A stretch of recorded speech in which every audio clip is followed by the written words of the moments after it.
तुम्हाला सगळ्यांचं स्वागत. आजच्या ह्या प्रेस कॉन्फरन्सचा उद्देश एक चित्रपट महोत्सव आहे, फेस्टिवल. आणि हा जो फेस्टिवल आहे हा कोकणातल्या एका अतिशय सुंदर अशा बंदरावर आहे. वेंगुर्ला हे सिंधुदुर्ग जिल्ह्यातलं एक अतिशय महत्वाचं असं गाव आहे. शहर म्हणावं तर शहर आहे, बंदर आहे आणि एक पर्यटन स्थळ पण आहे.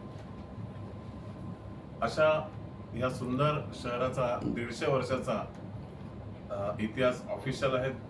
150 वर्षापूर्वी नगर परिषद, नगरपालिका तिकडे जी स्थापन झाली त्याला शतकोत्तर सुवर्ण महोत्सव साजरा होतोय नगरपालिकेतर्फे. आणि त्या निमित्ताने वेगवेगळे उत्सव तिकडे होत आहेत. उद्यापासून म्हणजे 20 तारखेपासून तिथे लागोपाठ 3 दिवस महाराष्ट्र शासनाने म्हणजे सांस्कृतिक मंत्री आपले आशिष शेलार यांनी तिकडे 3 मोठे कार्यक्रम दिलेले आहेत. ते मोठ्या मैदानावर आउटडोअरला आहेत. त्यानंतर 23 तारखेपासून 26 तारखेपर्यंत हा चित्रपट महोत्सव नगरपालिकेतर्फे सादर होतोय. आणि त्यासाठी फेस्टिवल डिरेक्टर म्हणून, महोत्सव संचालक म्हणून मला आमंत्रित करण्यात आलं. एक महिनाभरापूर्वीपासून हा सगळा त्याचे आयोजन सुरू आहे.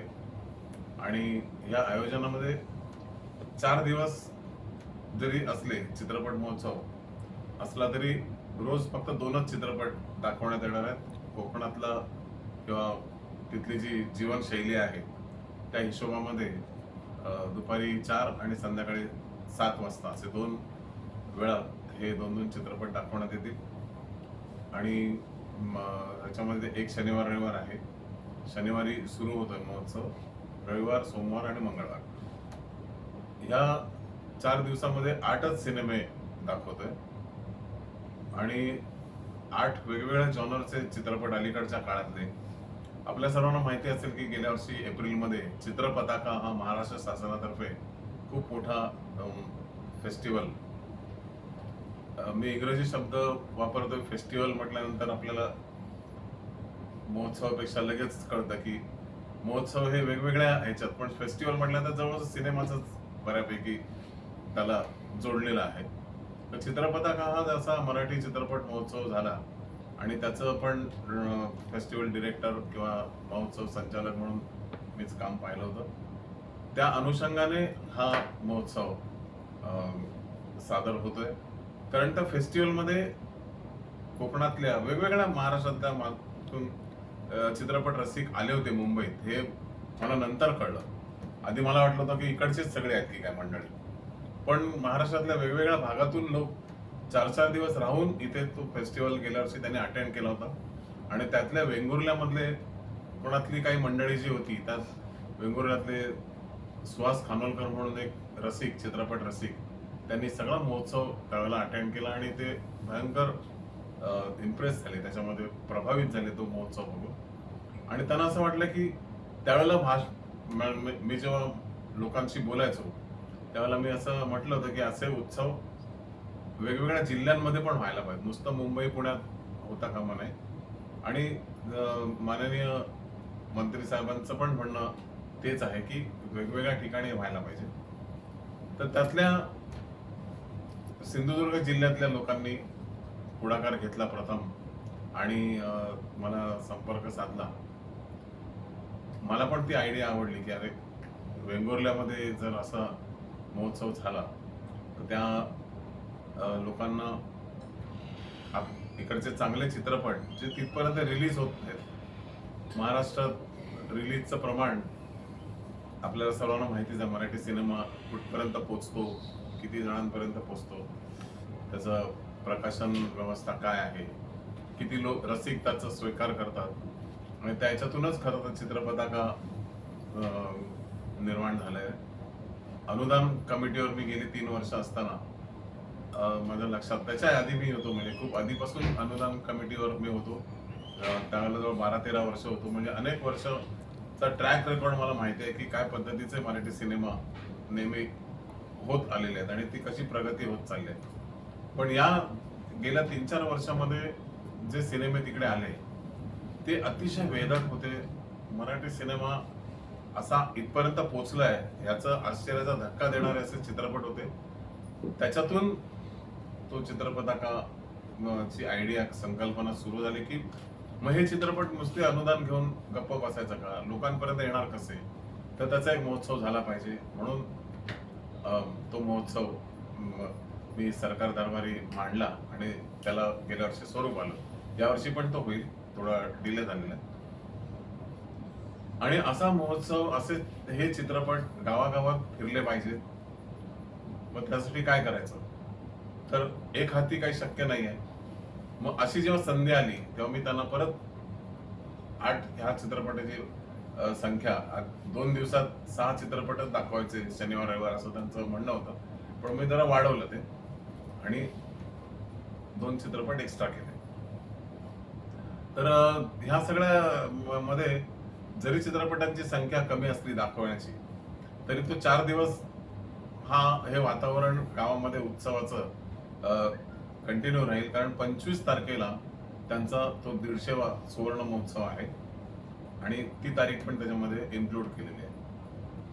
तर आता 8 चित्रपट कुठचे दाखवायचे, तर ही जी लिस्ट आहे आपल्याला व्हॉट्सअपवर मिळेलच. आणि याच्यामध्ये ह्या 8 चित्रपटांमध्ये वेगवेगळे जॉनर, 8 विविध जॉनर असे सिलेक्ट केलेले आहेत आणि ते त्यात घरात गणपती आहे हा कोकणातल्याच एका कुटुंबात घडलेली गोष्ट आहे आणि त्याच्यात एक सोल्युशन पण आहे त्या सिनेमामध्ये एंडला. तर त्या आता कोकणातल्या लोकांना कोकणातला सिनेमाच का दाखवा, पण ते जे त्याच्याबरोबर जे एंटरटेनमेंट आहे, त्याचा जे आवाका आहे सिनेमाचा भव्य, तो लक्षात घेता तो उद्घाटनाचा चित्रपट असावा असा मनोगत मी व्यक्त केलं अजिंक्य देवकडे आणि अजिंक्यने ताबडतोब मान्य करून ती सगळी करायची, चित्रपट दाखवायची व्यवस्था केली. तर अशा कन्सर्ट बाप लोक ही परत पश्चिम महाराष्ट्रातली गोष्ट आहे. त्यांची भाषा, त्यांचं सगळं परत कोकणातल्या लोकांना ते वेगळं बघायला मिळेल.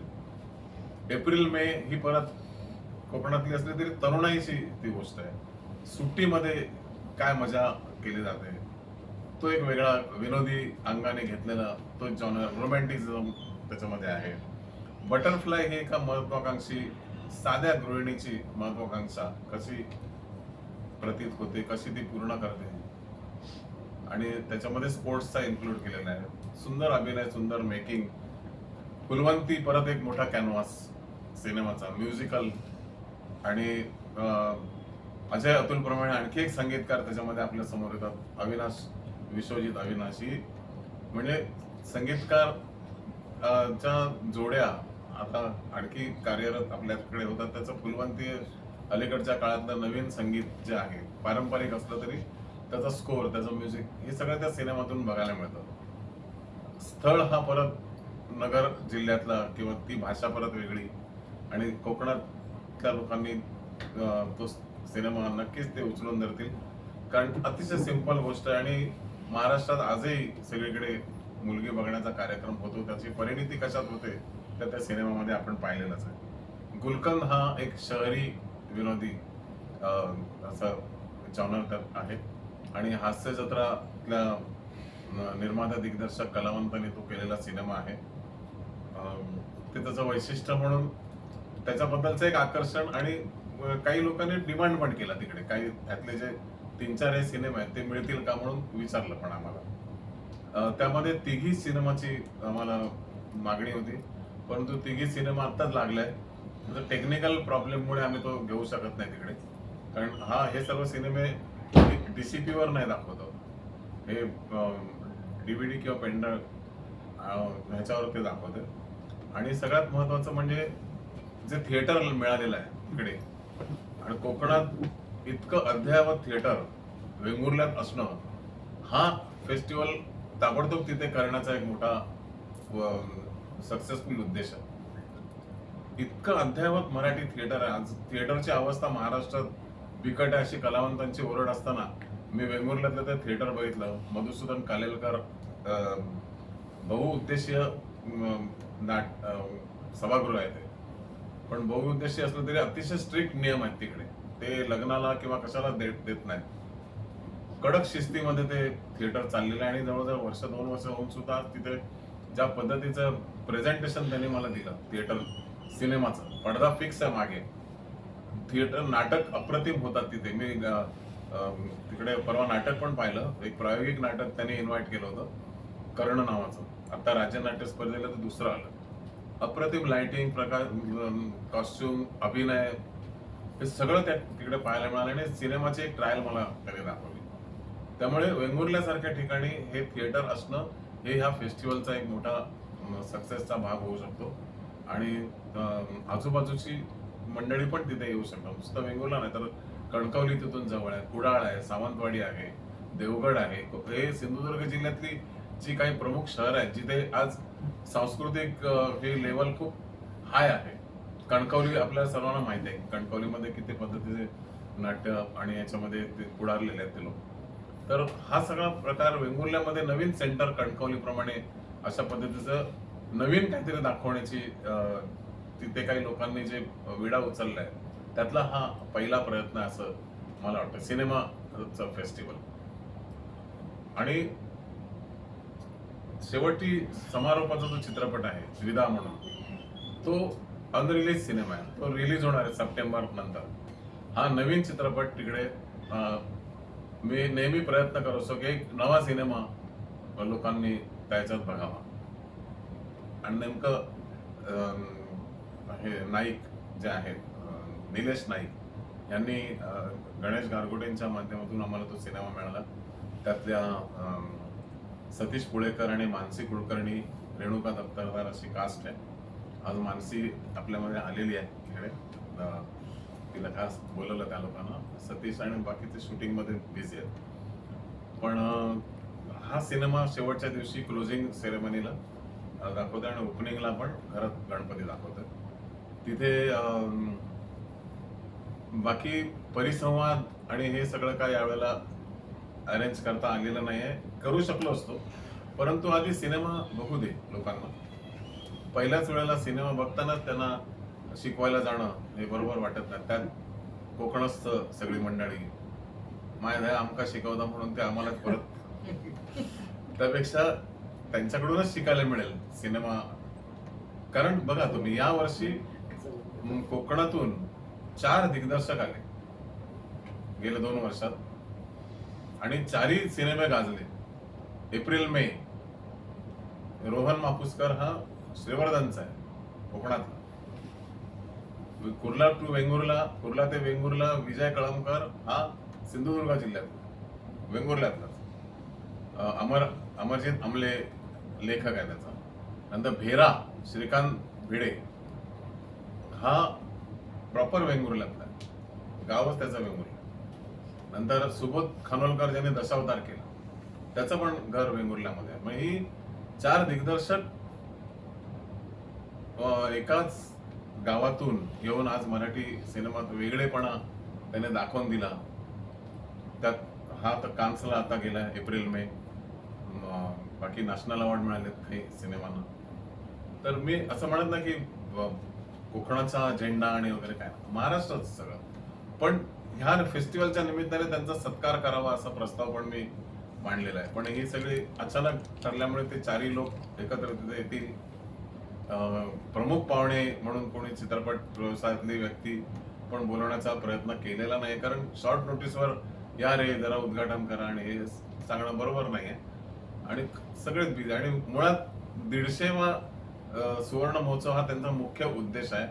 त्यामुळे राजकीय लोकांचा तिथे 24 तारखेला उद्घाटन आणि हे सगळं असणार. त्यात आपले कलावंत हरवू नयेत हा एक मेन त्यातला हे आहे. आणि म्हणून 23 तारखेला किंवा 25 तारखेला काही लोकांना बोलवण्याचा प्रयत्न सुरू आहे. चित्रपटाच्या निमित्ताने हे कलावंत सगळेच इतके बिझी आहेत की त्यांना शॉर्ट नोटीसवर तिकडे घेऊन जाणं शक्य नाहीये. आणि वेंगुर्ला हे आता अतिशय महत्वाचं पर्यटन स्थळ आहे कोकणातलं. त्यामुळे तिकडे येऊन पाहुण्यांना राहायला जागाच अवेलेबल नाही. म्हणजे एक 2-3 महिने जर असतं तर आपण पत्रकार परिषद पण तिकडे घेतली असते. इतके तिकडे स्वागतासाठी उत्सुक लोक आहेत तिकडे. ते लोक पण उत्सुक आहेत सगळे, पण त्यांचा नाईलाज आहे कारण सगळं फुल आहे. मी आत्ताच जाऊन आलो तिकडे. आम्हाला सुद्धा खूप मुश्किलने अकोमोडेशन मिळालं. ट्रॅव्हलिंग ट्रेन तर नावच काढायला नको. मुंबई गोवा रस्ता हा कधी जाम होईल सांगता येत नाही. असं काम चालू आहे तिकडे, पूर्ण होत आलेलं आहे, पण तो पूर्ण झालेला नाही. त्यामुळे ट्रॅफिकला किती वेळ, तर या सगळ्या अडचणींवर मात करण्यापेक्षा तिथल्या लोकांना, लोकल लोकांना, आजूबाजूच्या लोकांना छानपैकी सिनेमा बघता यावा हा सध्या उद्देश ठेवलेला आहे. आणि म्हणून हे सगळे चित्रपट तिकडे आपण घेऊन जातोय. हे प्रातिनिधिक स्वरूपाचे 8 सिनेमे आहेत. ह्याच्यापेक्षा चांगले हे, ह्याच्याही पेक्षा चांगले किंवा ह्याच्या इतकेच चांगले किंवा असे अनेक सिनेमे आहेत की जिथे त्या फेस्टिवलमध्ये घेऊन जायला पाहिजेत खऱ्या अर्थाने, आणखी काही वेगळ्या जॉनरचे. पण वेळ एवढा देणार नाहीत. म्हणजे लोकांवर ते जबरदस्ती थापण्यात पॉइंट नाही की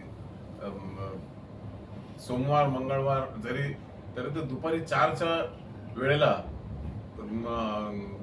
गावातली माणसं जी त्यांची आराम करण्याची वेळ आहे, झोपण्याची वेळ आहे, तिथे येऊन त्यांना जबरदस्तीने सिनेमा बघायला घेऊन जाणं हे थोडंसं अति महत्वाकांक्षी असण्यासारखं मला वाटलं. पण तरी सुद्धा आम्ही ते 4 दिवस 4चा शो 7चा शो लावलेला, कारण 4 दिवसात 8 सिनेमे नाही तर दाखवणार कसं. आणि सकाळी 10चा दुपारी 3चा अशा फेस्टिवलची जी टेंडन्सी आहे 6-6 सिनेमा दिवसातून बघण्याची, ती तिथे अजून रुजलेली आहे की नाही माहिती नाही. ते आता कळेल. कारण किती झालं तरी 7 नंतर 8 नंतर घड्याळ बघायला सुरुवात होतेच. आजही गावामध्ये किंवा मुंबईत, पुण्यात तर सर्रास, पुण्यात 7:30-8 वाजता तर घड्याळ बघत पण नाही, ते निघूनच जातात ओपन एअर कार्यक्रमामध्ये. 8:45ला वगैरे तर ऑलमोस्ट 50% रिकामं झालेलं असतं. तर लोकांना ट्रॅफिकची ही सगळ्यात महत्वाची भीती आहे आणि त्यामुळे हा सगळा प्रकार गावात पण पाळला जातोय. तर आता रिस्पॉन्स चांगला मिळेल अशी अपेक्षा आहे. त्यामुळे ही प्रेस कॉन्फरन्स त्यासाठी मला महत्वाची वाटते की लोकांपर्यंत ह्याची पूर्व प्रसिद्धी ह्या माध्यमातून जास्त प्रमाणात व्हायला पाहिजे. कारण तिथे काय पेपरला जाहिराती किंवा टीव्हीवर इकडे तिकडे मीडियामधून रील बिल करून हा फेस्टिवल बघायला या असं सांगायची मला जरूर वाटत नाही. कारण ते तेवढं कोण करत बसणार सर. बरं, रीलच्या टेंडन्सीचे हे सिनेमे नाही आहेत. हे रील करून सिनेमा बघायला या अशा पद्धतीने कसं सांगणार, ते अजून त्याचा शोध लागलेला नाही आमच्याकडे. त्यामुळे ह्या पद्धतीचे रील कसे करतात हे यावर्षी प्रयत्नात कळेल. मग त्या लेवलवर कसं येता येईल हे पण कळेल. तर आपण सर्वांनी ह्याला जास्तीत जास्त चांगली प्रसिद्धी द्या आणि मुंबईत राहून वेंगुर्ल्यात गर्दी करा असं मी तुम्हाला सांगणार नाही. पण तुम्ही सगळीकडे तुमचे मीडिया पोचतो, वर्तमानपत्र पोचतात, सगळीकडे त्याचे कटिंग्स आले तरी ही सोय आता सोशल मीडियामुळे झालेली आहे. एक अतिशय चांगली गोष्ट आहे की पटकन सगळीवर होतं हे सर्व. त्यामुळे जास्तीत जास्त पब्लिसिटी मिळावी या सगळ्यांना, म्हणून मुद्दाम प्रेस कॉन्फरन्स. मी मानसी कुलकर्णीला बोलवतो इथे स्टेजवर. 2 मिनिटं. सर, तुमच्याबरोबर कोण कोण आहे माणसं? तुम्ही वन मॅन शो दिसताय.